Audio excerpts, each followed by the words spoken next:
के लिए, क्योंकि नाम के ऊपर बड़ा जोर दिया है। यानी नवदा भक्ति में से भी अगर यदि हम सिर्फ नाम के ऊपर भी कॉन्सेंट्रेट करें, तो नाम ही, क्योंकि नाम में ही भगवान ने अपनी सारी शक्ति रख दी है। और जिस स्वरूप का नाम, मतलब जो नाम है उसी स्वरूप के, तो हर एक का स्वरूप के साथ भगवान का अपना अपना एक संबंध है। तो उसी तरह से भगवान ने यहाँ पे चैतन्य मैं आप लोगों को, हम लोग यही कर रहे थे कि बड़े सौभाग्यशाली है कि हम लोग कहाँ पर है, चैतन्य महाप्रभु की धारा में है, जहाँ पर स्वयं ही कृष्ण भक्त रूप धारण करके हमें भक्ति का रास्ता दिखा रहे हैं। तो और अभी हमें कोई दूसरा रास्ता पकड़ने की आवश्यकता ही नहीं है, क्योंकि हमारा उंगली कौन पकड़ के लेके जा रहे हैं, कृष्ण पकड़ के लेके जा रहे हैं। जहाँ पे कृष्ण पकड़ के लेके जा रहे हैं, वहां पे दूसरी उंगली और थामने का कोई सवाल ही नहीं होता। लेकिन जहाँ पे तर्क वितर्क होता है, अश्रद्धा होती है, वहां पर ये चीज समझ में नहीं आ पाती है।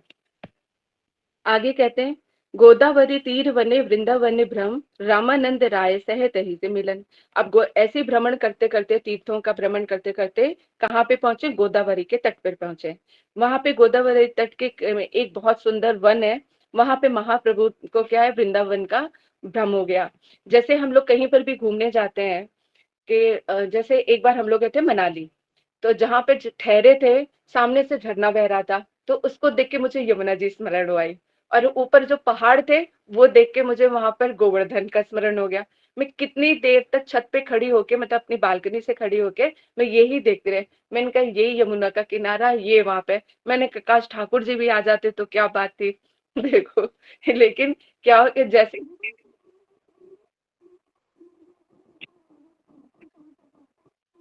हम्म, तो इस तरह से होता है, मतलब इस तरह का कहते हैं कि जिसके हृदय में जहां पर जो चीज होती है, वही चीजें सामने प्रकट होती लगती है। तो जब मैं सीढ़ियों से गई, तो कोई अपने लड्डू गोपाल को लेकर आ रहा था। तो मैंने कहा लो जी, मैंने कहा तुम भी आ गए।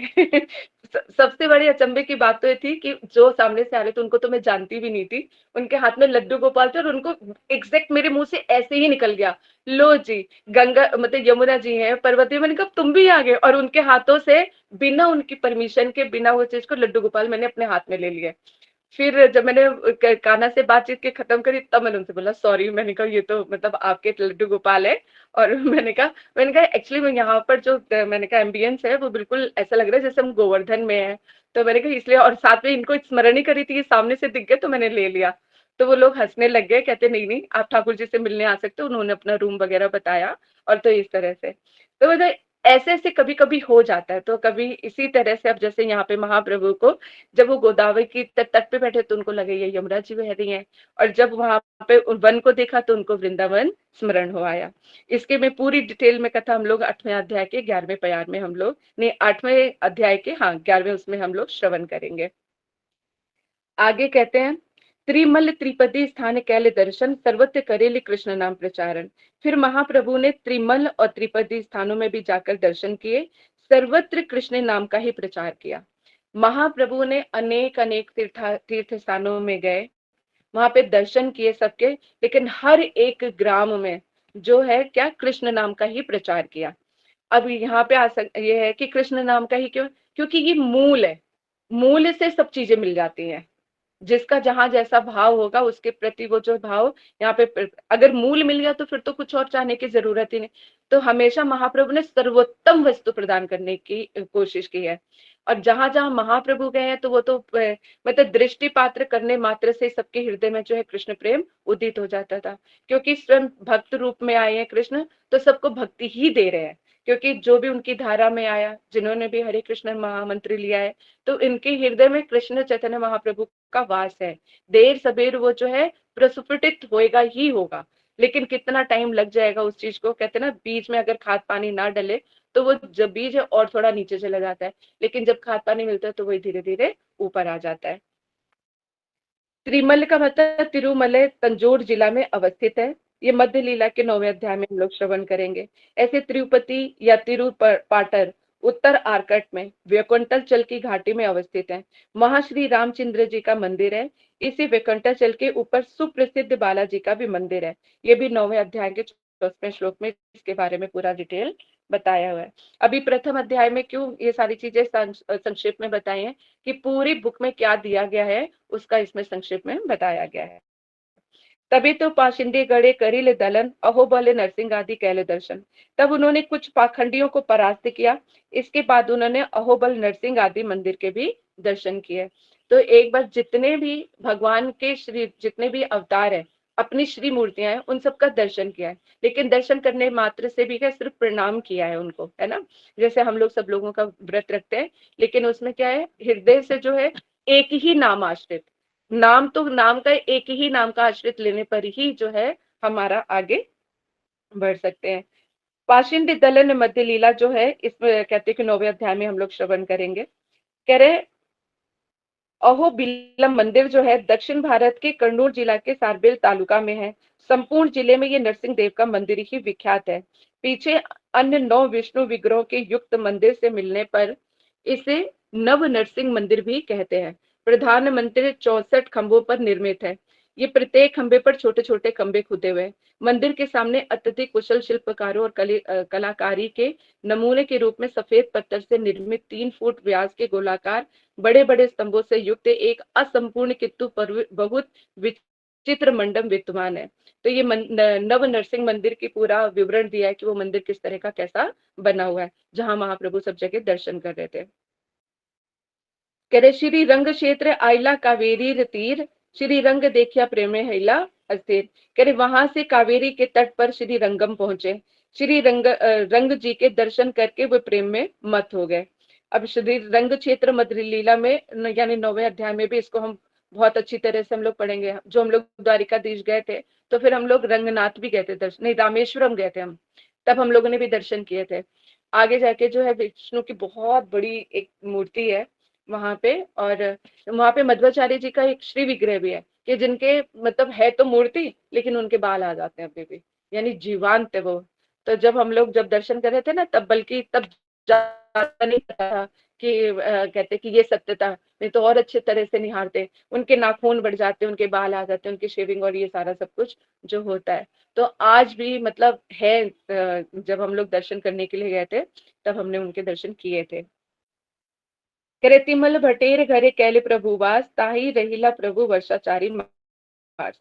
महाप्रभु रंगम के त्रिमल भट्ट के घर में वर्षा काल के 4 मास तक रहे। यानी चातुर्य मास जो है एक ही स्थान पे रहकर ही करना चाहिए, क्योंकि उस चातुर्य मास में बारिश होती है, बहुत सारी चीजें होते हैं, वातावरण जो है बिगड़ जाता है।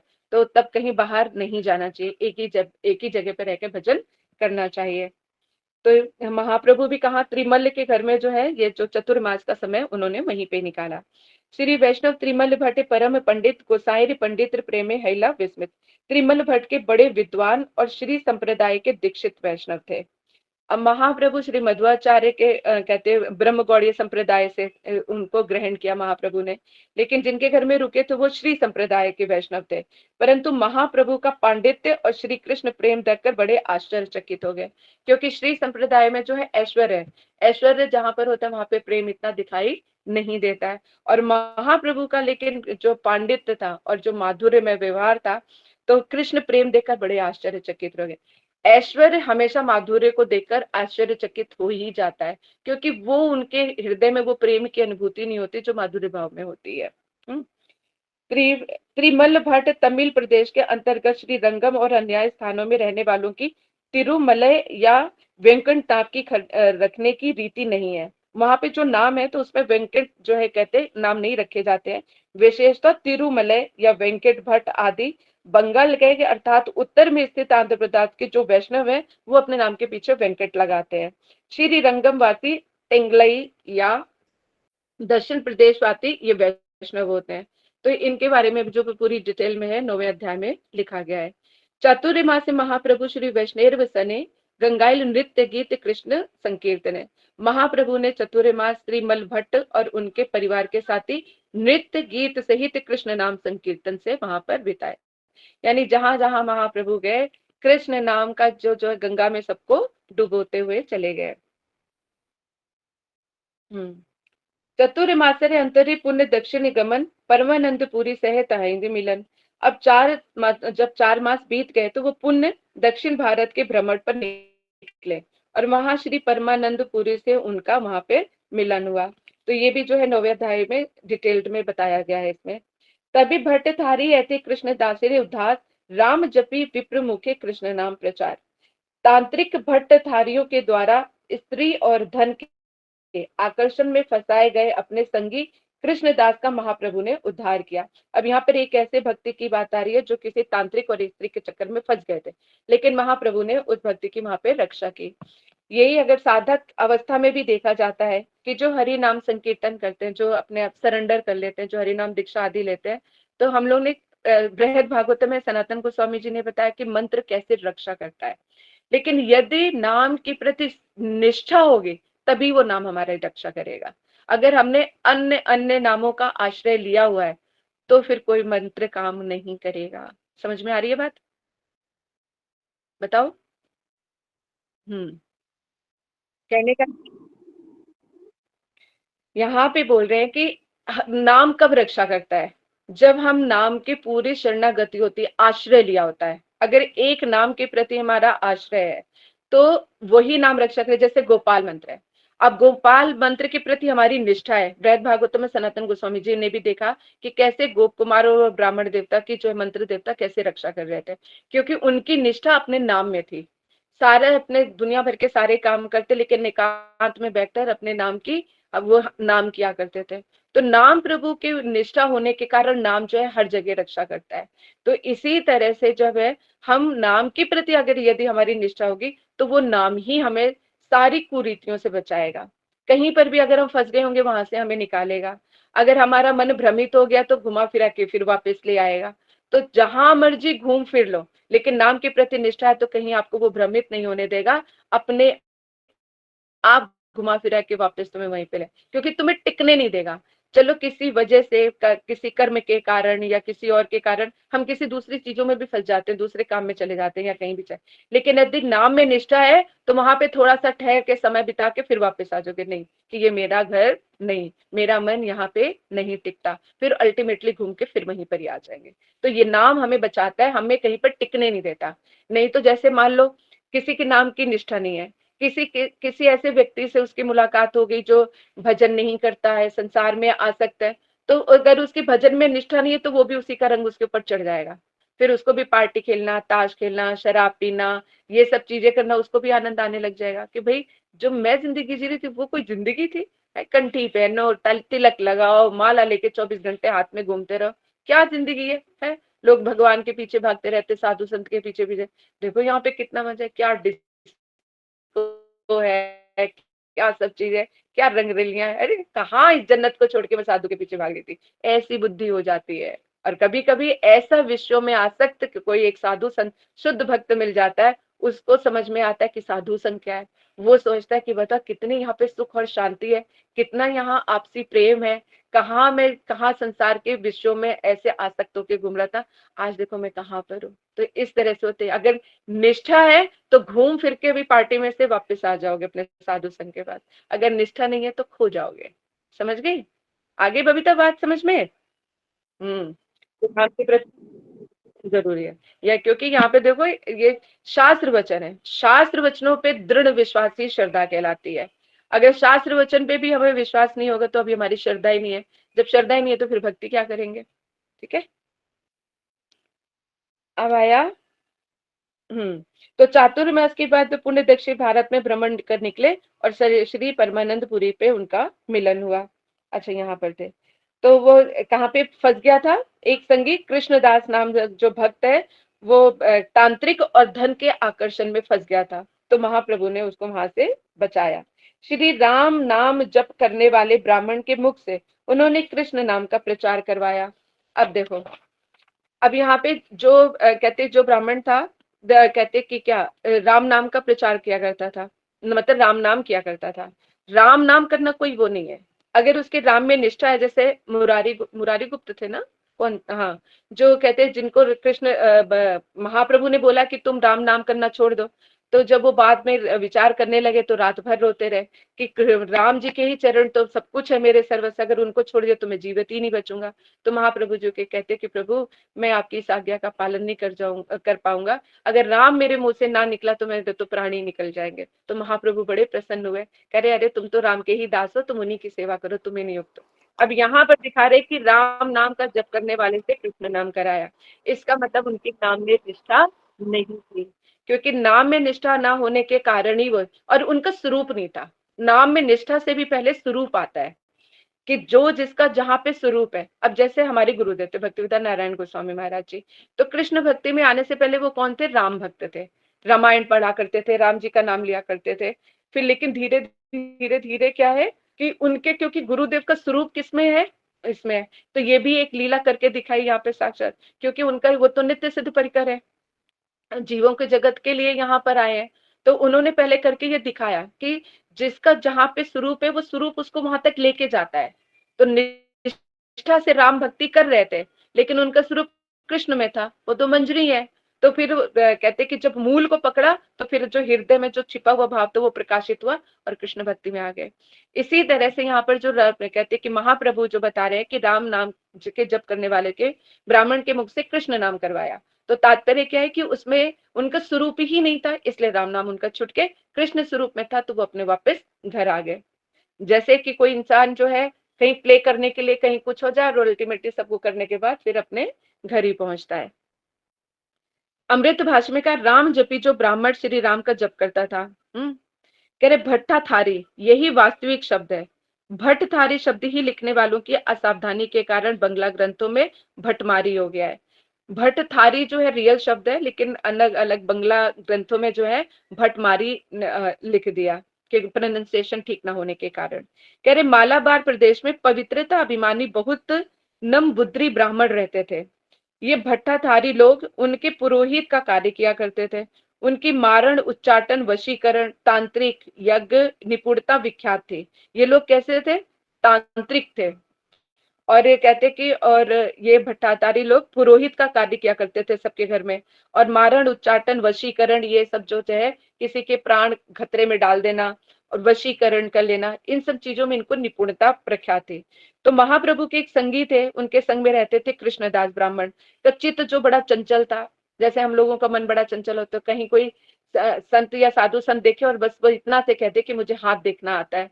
हमारी जो स्थिति होती है वो इतनी चंचलायमान हो जाती है कि अपना हाथ तुरंत हाथ में देते कि बाबा जी बताओ मेरे हाथ में क्या लिखा है ना। स्टिल हम लोग कृष्ण भक्ति कर रहे हैं, लेकिन ये हमारी स्त्रियों की पता नहीं शायद कमजोरी ही होती है कि क्या है, कहीं भी फटाक से अपने हाथ को आगे कर दे, लो जी बताओ। फिर जो उन्होंने बता दिया तो उसमें विचार करने लग जाते हैं क्या सही है क्या गलत है। लेकिन जो मतलब कृष्ण ने कहते ना, तभी कहते भगवत गीता में जो कृष्ण ने कहा है और जो श्रीमद् भागवत में है, अगर उन वचनों को हृदय में धारण करते हो ना, तो सब चीजों से भय रहित हो जाता है। कि हमारी डोर किसके हाथ में? कृष्ण। और कृष्ण के हाथों में सबकी डोर है। जितने हमारे कुंडली में देखेंगे हमारे ग्रह आदि खराब है, कभी राहु बढ़ा हुआ है, कभी केतु बढ़ा हुआ है, कभी कोई बढ़ा हुआ है, इनकी डोरी किसके हाथ में? कृष्ण के हाथ में। यदि हमने कृष्ण की छत्र छाया में है, तो ये ग्रह हमारा क्या बिगाड़ लेंगे? अगर ये उपद्रव मचाते भी हैं तो कृष्ण देखेंगे, हम क्यों देखेंगे? इसीलिए कृष्ण ने कहा कि मेरा भक्त भय रहित है। भय रहित वही है जिसको कृष्ण पे भरोसा है, और जिसके अंदर भय है इसका मतलब उसको कृष्ण पे भरोसा नहीं है। तो कृष्ण कह रहे जब मुझ पे भरोसा ही नहीं है तो कहते कि लड़ो अपने ग्रहों के साथ। फिर हम कुंडली लेके इधर से उधर फिरते रहते हैं, वो चीज आ जाती है। लेकिन इतना सब कुछ जानने के बाद हमारा मन इतना चंचल होता है, अभी भी कोई बताए कि ये साधु जो है ना बड़ी स्टिक भविष्यवाणी करता है, तो अवश्य ही हम लोग भी चले जाएंगे। आदत से मजबूर है ना। लेकिन फिर भी घूम फिर के आएंगे, जब अगर कुछ ऊंच नीच बता देंगे, अरे हमारे कृष्ण है ना वो खुद ही देख लेंगे, ये तो सब ऐसे ही बता देते हैं। कुछ अच्छा बताया तो ठीक है, गलत बताया तो कृष्ण याद आ जाते हैं फिर। तो कृष्ण है हमारे, तो कृष्ण खुद ही देख लेंगे। लेकिन उससे पहले ही अगर हमारे ये दृढ़ विश्वास हो कि सारी ग्रहों, क्योंकि इस कृष्ण कहते हैं सारा संसार सब मुझसे ही उद्भूत हुआ है, सब कुछ मेरे ही हाथ में है। अगर मैंने कहते हैं और हम कृष्ण को हम पकड़ के बैठे हैं, तो हमें भयभीत होने की जरूरत नहीं है। हाँ, प्रहलाद महाराज जी का चरित्र हम लोगों ने कल श्रवण किया था। बहुत सुंदर फरीदाबाद में एक कथा में बात बताई कि प्रहलाद महाराज जी को दृढ़ विश्वास था किस बात पे, कि जब उसके पिता इतना अत्याचार कर रहे थे, आग में जलाया, कुएं में, तो उनको ये था कि यदि मेरे भगवान मुझे चाहते हैं कि ये मर जाए, तो मुझे फिर जिंदा रह के क्या करना है, मुझे बच के क्या करूंगा। और अगर वो मुझे बचाना चाहते तो मेरा कोई कुछ बिगाड़ नहीं सकता। इसलिए भगवान से भी ये कहने की जरूरत नहीं पड़ी कि तुम मुझे बचा लो। सरेंडर, इस लेवल का सरेंडर होना चाहिए जो 5 वर्ष के प्रहलाद महाराज जी में था, लेकिन इस तरह का सरेंडर हमारे पास नहीं आता। अगर ऐसी बुद्धि हमारी हो जाए कि अगर कृष्ण ने बचाना है तो बचा ही लेंगे, तो किस चाहे, लेकिन इसका मतलब नहीं कि सामने खड्डा है और उसमें कूद के देखेंगे कि भगवान हमें बचाते हैं कि नहीं बचाते, उसके लिए भगवान इस चीज को।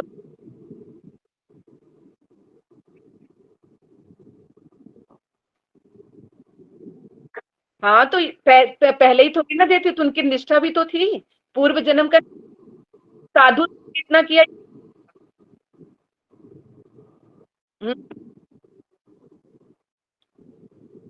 इसलिए जब उन्होंने इतना श्रवण किया था, तो ये तो निष्ठा की बात है ना, पता तो हमें भी चल गया। तो जो अब यहाँ सारी कथा सुनी, तो एक और कथा नहीं ध्यान से सुनी, जहां पे वो कह रहे थे कि नारद जी ने जो जो शब्द बताए उन्हीं उसी रूप को ग्रहण कर लिया, उनके शब्द नहीं देखा। तो जैसे शास्त्रों के वचन अब तुम्हें बताए जा रहे, तो ये तो भगवत वाणी ही बताई जा रही है, तो उसको ही कर ले, फिर कंपैरिजन का मतलब ही नहीं बनता। हम प्रहलाद महाराज जी से कंपेयर तब करेंगे जब उस तरह की निष्ठा भी हो, उन्होंने नारद जी के वचन को ही सत्य वचन समझ के पूरा ग्रहण किया, तभी तो वो इस लेवल पे पहुंचे। इसका उदाहरण मिला कहते सनातन गोस्वामी जी ने हमें बृहद भागवतम में दिया। ब्राह्मण का कहते वो थी ना, कौन सी देवी ने ब्राह्मण कुमार को दिया था? कामाख्या देवी ने। कामाख्या देवी ने उनको गोपाल मंत्र दिया, और गोपाल मंत्र पे उनकी कितनी निष्ठा थी। ब्राह्मण देवता को कुछ पता था? उनको तो कुछ भी नहीं पता था, लेकिन क्या किया, निष्ठा कहते कि निष्ठा उस नाम पे इतनी ज्यादा थी, और अपने यानी देवी देवी के ऊपर उनके तो वो गुरु हो गई ना, उन्होंने दिया था, तो अपने गुरु के ऊपर और नाम के ऊपर इतनी निष्ठा थी कि और उनकी बुद्धि नहीं थी, वो तो मूर्ख ब्राह्मण था, उसको तो कुछ भी नहीं पता था, दीनहीन था बिल्कुल, कुछ भी नहीं पता था उसको, सिर्फ इतना ही पता था कि मेरी ये देवी ने मुझे दिया, तो बस ये मुझे करना है। तो वही अंडर की है यहाँ पर बात, इसको बड़े देखो ध्यान से सुनो, इसमें तर्क वितर्क नहीं, इसमें बड़े ध्यान से सुनो कि सरेंडर की बात है। वहां पे ब्राह्मण देवता ने उनकी बातों पे विश्वास करके सरेंडर करके चल दिया, और हम लोग अभी इफ एंड बट्स लगाते हैं, इसीलिए हम फंसते हैं। अगर हमने भी उस चीज को तभी तो ये उपदेश हमारे सामने आए हैं, ये इतिहास हमारे सामने, ये कोई कला कहते कि ये कलात्मक या फिर उसमें उस तरह की नहीं है, कल्पना वाली कथा नहीं है, सत्य है। सत्य का मतलब है कि यदि विश्वास है ऐसा, तो हमारे साथ भी ऐसा ही होगा। और ऐसे कितने अपने ऊपर भी कितने उदाहरण मिल जाते हैं जब हम भक्ति में चलते हैं तो मतलब यहाँ पे सरेंडर की बात है। यदि कृष्ण के ऊपर ही आश्रित होते तो भय रहित ही हो जाता है वो इंसान, लेकिन अभी हमें कृष्ण के नाम पे भरोसा नहीं है, इसलिए हमारे सारी चीजें होती हैं। अभी कल भी जैसे कथा बता रहे, तभी वो हमारे गुरुदेव ने कभी नहीं बोला कि नरसिंह कवच पहनो या उस चीज के, लेकिन इसका बहुत अधिकार भेद है।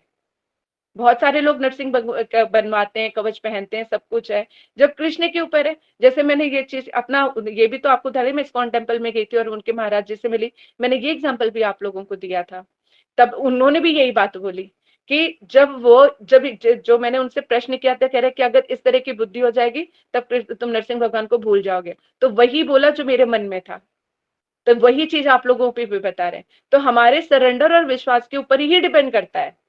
तो जितनी जल्दी सरेंडर उतनी ही जल्दी। कटवांग को तो एक ही मुहूर्त में हो गया था, उनको भगवान की प्राप्ति हो गई थी, हमें क्यों जन्म पे जन्म लग रहे हैं?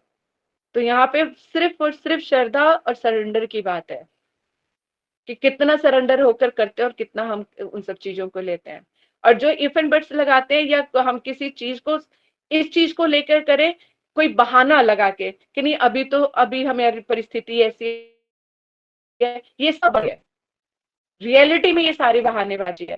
जो इंसान जब जो करना चाहे कर सकता है, तभी क्योंकि गुरुदेव की भक्ति हृदय का विषय है, अंदर और बाहर उसे कोई संन्यास लेके वन में रहे या घर में रहे, उससे कोई फर्क नहीं पड़ता। आसक्ति की बात है कि हमारी आसक्ति कहाँ पे सरेंडर है। अभी आसक्ति हमारे घर परिवार के लिए है, तो घर परिवार पे कोई बात आए तो देखो क्या बात, कहाँ से कहाँ हम पहुंच जाते हैं, मरने मारने को भी तैयार हो जाएंगे। क्या कृष्ण या भगवत वैष्णव के लिए इस तरह की बुद्धि हमारे हृदय में आती है? कदापि नहीं आएगी। लगेगा ये आपस में झगड़ रहे, हम बीच में क्यों पड़े, पता चला जेल में ही जाना पड़ गया। और अपने घर के लिए यदि जेल में भी जाना पड़ जाएगा तो हम चले जाएंगे, यहीं पे बात साफ हो जाती है। बताओ कौन है जो मेरी इस बात से डिसएग्री करता है? अगर हम अपने घर परिवार के लिए, बच्चों के लिए अगर जेल भी जाना पड़ेगा तो जाएंगे कि नहीं जाएंगे? और यही आपस में हरि गुरु वैष्णव के ऊपर कोई बात आ रही होगी तो हम बीच में टपकने से डरेंगे। बहुत ही रेयर केसेस में कोई ऐसा होगा जो इस तरह से बोलेगा कि नहीं हम चले जाते हैं गुरुदेव के बदले में। तो यहीं पे पता चल गया कि कितना अपनापन है और कितना वो है। तो अभी हमारी आसक्ति संसार में ही है। तो बस अभी क्या करना है कि हरि गुरु वैष्णव पे दृढ़ विश्वास करके कि प्रभु मेरी ऐसी श्रद्धा नहीं, जैसे वो ना कृष्ण देव भगवंतम वंदे, और ये एक लाइन आती, भक्ति रुद्ध चति माधव न ते विमम तिल मात्री परमेश्वरता तदपि तव दुर्घट घटन विधार्ती। कि हे प्रभु मेरी भक्ति उस लेवल पे नहीं है अभी कि मैं अब अपने आप को संभाल पाऊं या भक्ति के लिए मैं कुछ कर पाऊं। अभी मैं उस लेवल का नहीं हूं, लेकिन तुम तो परमेश्वर हो ना, तुम मेरे हृदय को बदल सकते हो, तुम मुझे अपने अपनी तरफ आकर्षित करो। मेरे पास इतना नहीं है कि मैं आपकी तरफ आकर्षित हो जाऊं, लेकिन आपके अंदर सामर्थ्य कि मुझे आकर्षित कर सकते हो। तो हमें अपनी भक्ति का बल अभी नहीं है, लेकिन ऐसी प्रार्थना करके कम से कम हम उनको प्रसन्नचित करके इतना तो कह ही सकते हैं कि आप हम पर कृपा कर दो। ठीक है, आया बात समझ में बबीता? हम्म। चलो आगे चलते हैं।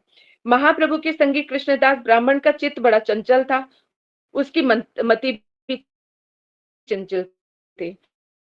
अब देखो संग तो वो महाप्रभु जीव के एकमात्र धर्म महा कर रहा है, लेकिन मत्ती चंचल होने के कारण के फिर भी यहाँ से भ्रमित हो रहा है ना, वे इनके चंगुल में फंस कर करना है मेरा कर्तव्य है, ये भूल गया। दीन तारण महाप्रभु ने केशों से पकड़कर उसे माया के पास से मुक्त करवाकर अपने अहेतु की कृपा सिंधु का नाम जो है सार्थक किया कि ये तो मेरा है। अब क्योंकि हमने सरेंडर कर दिया ना, तो यही एक फायदा है कि हमने सरेंडर कर दिया तो हम महाप्रभु और कृष्ण के हो गए। अगर हम गलत के में खींच के ले आएंगे कि ये तो मेरा है, कहाँ भटक रहा है। जैसे हमने सनातन गोस्वामी देव बृहद भागवतम में देखा, ब्राह्मण कुमार जब सन्यासियों से मिलता है, अनन्य भक्तों को देखता है तो बड़ा आकर्षित हो जाता है कि मैं ये कर लूं। तो माता रानी ने क्या उसके छोड़ के कहाँ जा रहा है, कोई सन्यास ग्रहण नहीं करना, जा सीधा मथुरा में। उनको देव बोला कि नहीं बोला। तो इस तरह से वो रक्षा करते हैं। तो चलो फिर आज की कथा को यहीं तक ही रखते हैं, समय तो हो ही गया, लेकिन आज ज्यादातर समय हमारा इधर उधर गया। नेक्स्ट में जो है फिर हम मंडे से इसको कंटिन्यू करेंगे। किसी का कोई प्रश्न है तो पूछ सकते हो।